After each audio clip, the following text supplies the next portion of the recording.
എന്റെ വലിയച്ഛനെ അറിയില്ല. അതാണ് ഇത്ര ധിക്കാരം. ഞാനിവിടെ കുളിക്കാൻ വന്നതാണ്. കല്യാണം ആലോചിക്കുന്നു വന്നതല്ല. പിന്നെ ഞാൻ എന്തിനാ നിങ്ങളുടെ ബന്ധുക്കളെ പറ്റി അറിയുന്നത്? നിങ്ങളെ ഞാൻ പഠിപ്പിച്ചേക്കാം. ഓ, അങ്ങനെ ആയിക്കൊള്ളട്ടെ. ഞാൻ സ്ലേറ്റും പെൻസിലുമായിട്ട് അങ്ങ് വീട്ടിൽ വന്നേക്കാം.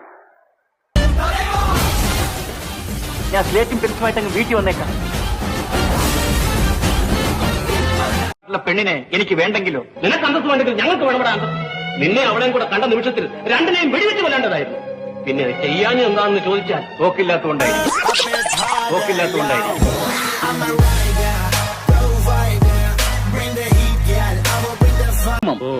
ഇപ്പോഴിവിടെ നടക്കുന്നത് ന്യായവും ധർമ്മവും ഒക്കെ തന്നെയാണല്ലോ.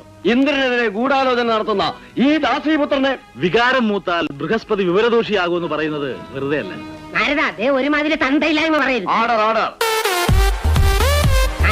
ഒരുമാതിരി തന്തയില്ലായ്മ പറയരുത്.